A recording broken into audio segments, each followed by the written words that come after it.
उत्पादन संभावना वक्र, प्रोडक्शन पॉसिबिलिटी कर्व, ये आपके पेपर के हिसाब से इम्पॉर्टेंट है। जब से नीति आई है न्यू एजुकेशन पॉलिसी, तब से ये नया सिलेबस जुड़ा है।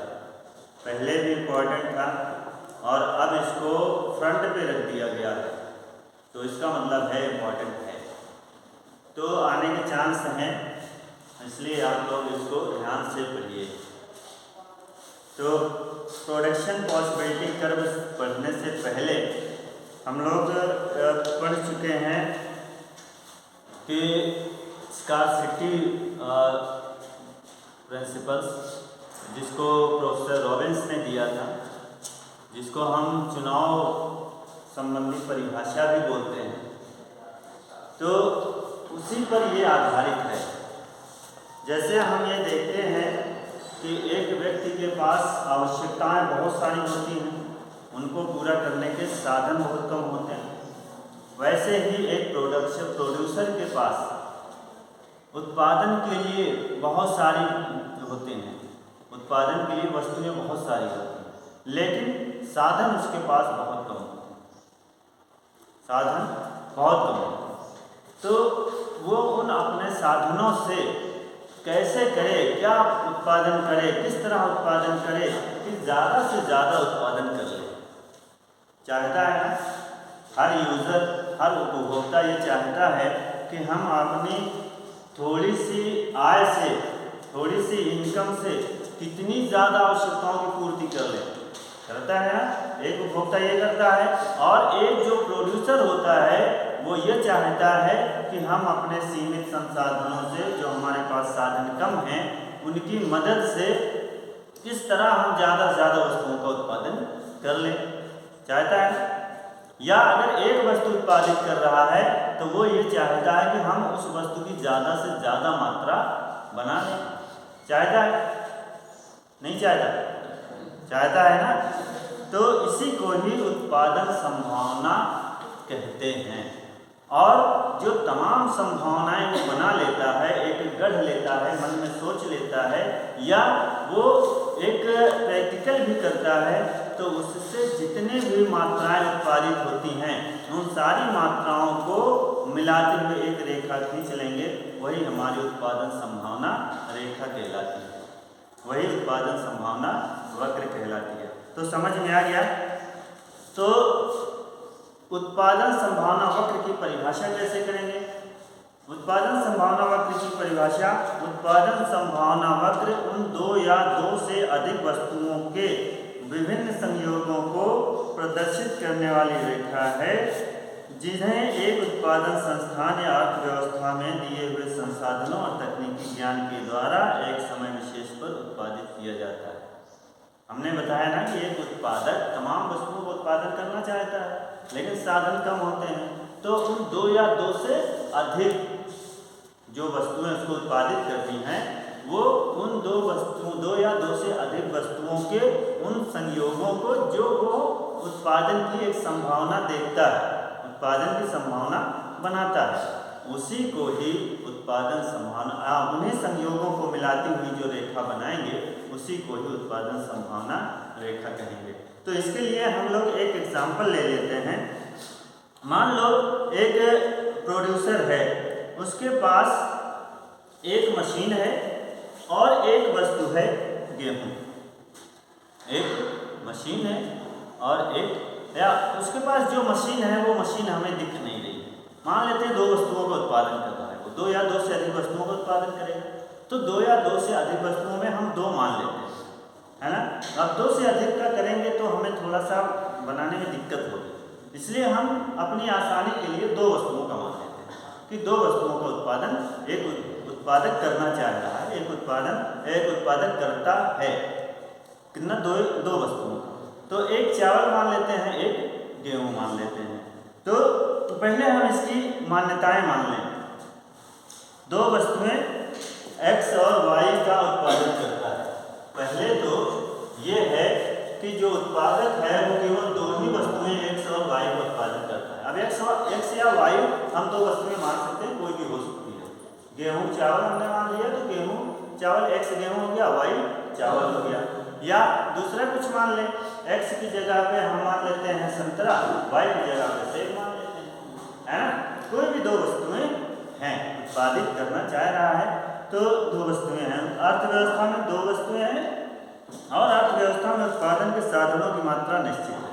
मतलब जो साधन हैं वो सीमित हैं, साधन सीमित हैं, कम हैं। अगर ज़्यादा साधन होंगे तो हम उत्पादन ज़्यादा कर पाएंगे, फिर ये हमारा जो सिद्धांत है वो सिद्धांत लागू नहीं होगा, है ना। तो हमें क्या करना है, मान्यता, पहले मान्यता को पढ़ लेना, याद कर लेना है कि मान्यता क्या क्या है। और साधन विशिष्ट नहीं है। विशिष्ट का मतलब है कि जो साधन केवल एक काम कर सकता हो।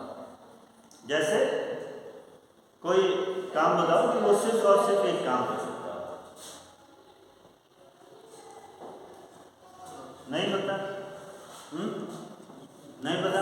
स्टूडेंट क्या करता है? सिर्फ पढ़ाई करता है ना। और अगर वो पढ़ाता भी है तो अब वो स्टूडेंट नहीं है ना। एक टीचर, डिग्री कॉलेज का एक टीचर सिर्फ एक विषय पढ़ाता है, विशिष्ट होता है, जिसको हम स्पेशल बोलते हैं। तो जो स्पेशल है वो साधन स्पेशल नहीं होना चाहिए। अगर वो स्पेशल होगा तो केवल एक वस्तु उत्पादित करेगा, है ना। मान लो हम ऐसी कोई मशीन लेते हैं जो कि केवल गेहूं का उत्पादन करता है, तो फिर वो जो है नियम हमारा लागू नहीं होगा। विशिष्ट नहीं है, मतलब उनसे कोई भी उत्पादन हम कर सकते हैं। आज हम उससे गेहूं उगा रहे हैं, कल दूसरा उससे हम चावल भी उगा सकते हैं। जैसे धरती हो गई तो धरती पे हम गेहूं उगा लें, चावल उगा लें, कुछ भी उगा सकते हैं, मकान बना सकते हैं। तो ये जो है विशिष्ट नहीं है, धरती विशिष्ट नहीं है। लेकिन जो व्यक्ति, जो काम, जो साधन केवल एक काम कर सकता है वो विशिष्ट है, स्पेशल। तो अर्थात उन्हें एक वस्तु के उत्पादन से हटाकर दूसरी वस्तु के उत्पादन में लगाया जा सकता है। कभी भी हमें ज़रूरत पड़ सकती है, हम उसको आज गेहूँ उत्पादित कर रहे हैं, कल उससे चावल उत्पादित कर सकते हैं। और प्रत्येक साधन पूर्ण रोजगार स्थिति में है, मतलब हर साधन को काम मिला हुआ है। ऐसा नहीं है कि कोई साधन ऐसा बेकार पड़ा हुआ है, अभी काम नहीं है, कल करेगा। तो जितने भी हैं सब काम में लगे हुए, सबसे प्रोडक्शन हो रहा है, उत्पादन हो रहा है।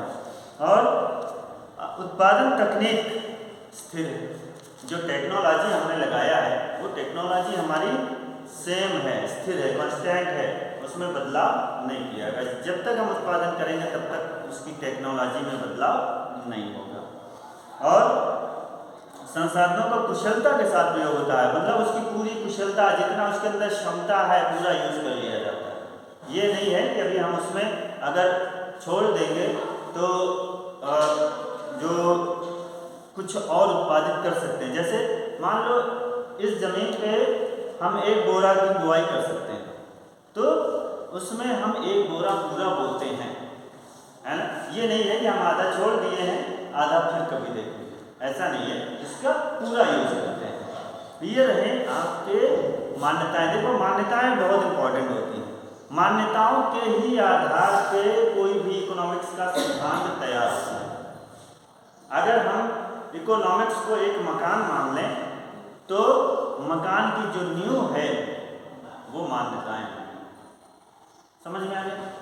तो मान्यताएं बहुत ज़रूरी हैं, नहीं तो फिर हम कहेंगे कि ये सिद्धांत कैसे लागू होगा।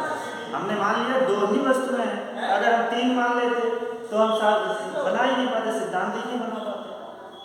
तो ये मान्यताओं की को पढ़ना बहुत ज़रूरी है। तो चलो इसके लिए हम मान लिए हैं कि दो वस्तुएं हैं x और y, और दोनों वस्तुओं का हम संभावना देखते हैं कि कितनी संभावना हो रही है। ये संभावना है,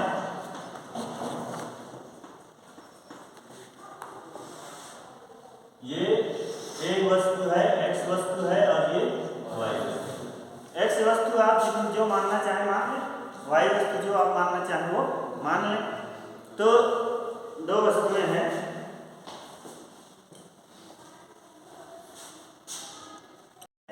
x और y।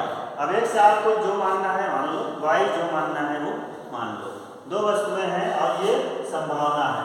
मान लेते हैं संभावना हमारी A है, तब जो x का उत्पादन हो रहा है वो 0 हो रहा है और जो y का उत्पादन हो रहा है वो 30 हो रहा है।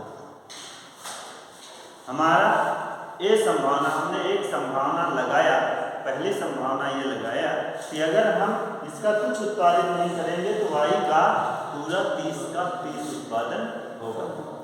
ठीक है। और फिर अब इसमें दोनों में क्या होगा, कुछ बटेगा। मान लो हम b करते हैं, इसका हमने 1 बढ़ा दिया तो y का घट करके 28 हो गया। 1 बढ़ा रहे हैं तो 1 घट रहा है। देखो इस समय पे हम इसकी पूरी क्षमता का यूज नहीं कर रहे और इस समय पे हमने इसका देखा कि ये पूरा का पूरा उत्पादन कर रहा है। जब इसमें उत्पादन नहीं हो रहा है तो इसमें उत्पादन पूरा 30 हो रहा है। 28 होगा। हाँ 28।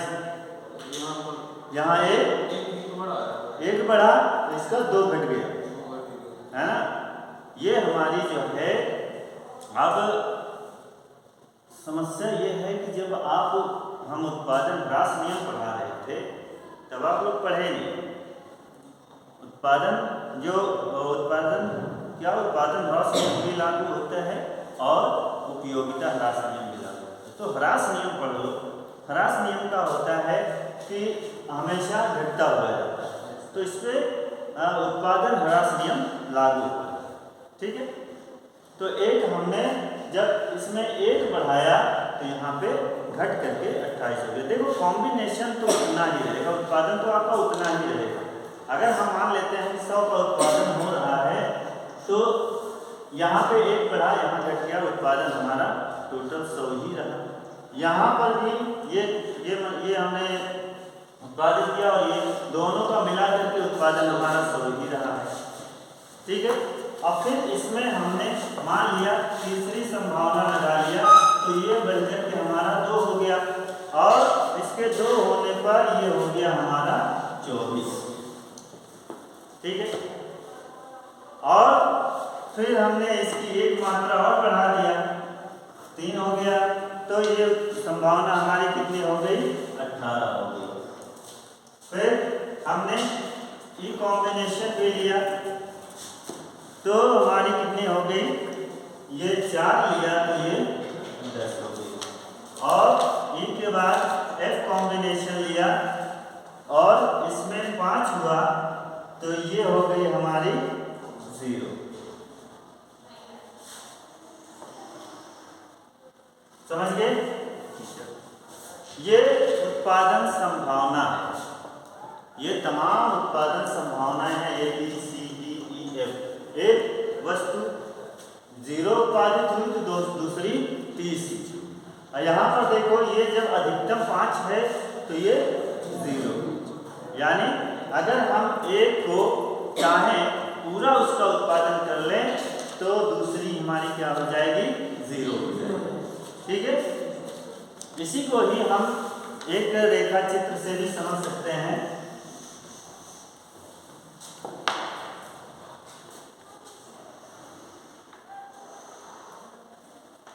इस पे हम x वस्तु मान लें, इस पे y वस्तु मान लें। ठीक है। ये मूल बिंदु है, ये सभी लोग जानते हैं। इस पे हमने x वस्तु मान लिया है और इस पे y वस्तु, और इसकी देखो x कितना है, 0 1 2 3 4 5, ये हमने पैमाना मान लिया। और इस पे अधिकतम 30 है तो 30 का कितना कर लें, 4 4 का कर लेते हैं। 4 7 28, 4 8 32, 8 बार में तो 4 8, 8 के बाद 12, 12 4 16, 16 4 20, 20 4 24, 24 4 28, 28 4 32, ये हमने पैमाना इस पे मान लिया। ठीक है। अब हम ये देख रहे हैं कि जब x 0 है, x का उत्पादन 0 है तो y का उत्पादन 30 है। 30 लगभग यहाँ आएगा, है ना। तो 30 है किसका, y का। जब y का उत्पादन 30 है, अधिकतम है, तो x का उत्पादन 0, x का कोई उत्पादन नहीं होगा। तो x का उत्पादन 0, इधर अगर हम एक इधर जाते तो 1 होता, यहाँ पर 0। ठीक है, अब फिर इसका देखते हैं, इसका जब अधिकतम है मीन्स y का x का उत्पादन अधिकतम है, तब y कितना है? 0 है। ये x 5 है, तब y का उत्पादन हम इधर जाते तो ऊपर होता। अब यहाँ पर हम जा ही नहीं पाएंगे, इधर जाएंगे 4, तो ये 0 यहाँ पे। ठीक है, अब इन दोनों बिंदुओं को मिलाते हुए एक हम रेखा खींच देंगे, तो यही जो रेखा होगी यही उत्पादन संभावना रेखा कहलाएगी। इसी को ही हम क्या बोलेंगे? उत्पादन संभावना रेखा बोलेंगे। अब ये सारे कॉम्बिनेशन इसके अंदर मौजूद हैं, सारे के सारे जितने भी ये संयोग हैं, जितनी भी संभावनाएं हैं, वो सब इसके अंदर मौजूद हैं।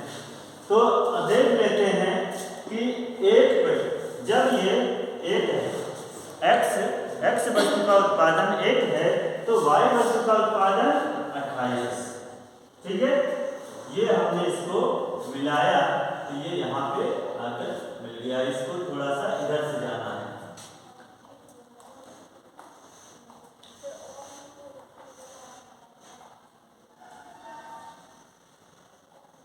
ठीक है, ये यहाँ बन गया। अब अगर हम x वस्तु की 2 मात्राएं उत्पादित कर रहे हैं, तो y वस्तु की कितनी हो रही है? 28। हाँ, 2 कर रहे हैं तो ये 24 हो रही है। 2 पे 24, इन दोनों को अगर हम मिला देंगे तो यहाँ आके मिल जाएगी। ठीक है, ये भी कॉम्बिनेशन इसी के अंदर है ना, इसके अंदर ही है, इसके अंदर ही सारी संभावनाएं होंगी, इसीलिए ही उसको उत्पादन संभावना वक्र कहते हैं। आप देखो 3 पे जब 3 है, 3 पे कितना है? 18 है, तो 16 और 20 के बीच में लगभग 20 का होगा 18, तो 3 पे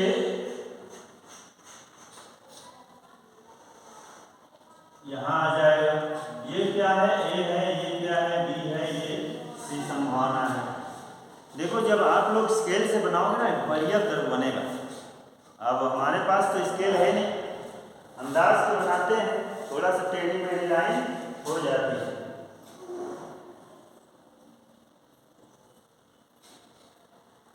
इसको आप लोग सही बनाना। हमारी लाइन टेढ़ी जा रही है, कोई बात नहीं, ठीक है, लेकिन वो जाके मिलेगा वहीं पे। अब चलो इसको किस पे? ई पे देखते हैं, 5वें पे, 4थे पे देखो, डी पे 3 और 18 हो गया। यहीं पर देखना है 4 और 10 का, ये 4 है तो ये कितना होगा? 10 यहाँ हो जाएगा, और ये इस पे आके मिलेगा। ठीक है, लाइन हमारी टेढ़ी हो रही है, इसको थोड़ा सा हम और बढ़ा देते हैं, इधर कर देते हैं, और 4 को हम इधर कर देते हैं, और ये लाइन को थोड़ा सा ऐसे बढ़ा के 5 कर देते हैं। अब शायद हमारी सही आ जाएगी लाइन। ठीक है,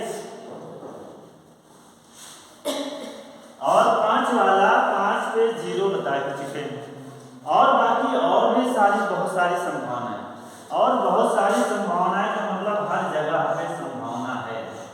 ये जितनी भी लाइनें हैं ये सब संभावना को बता रही हैं, कोई भी संभावना यहाँ हो सकती है।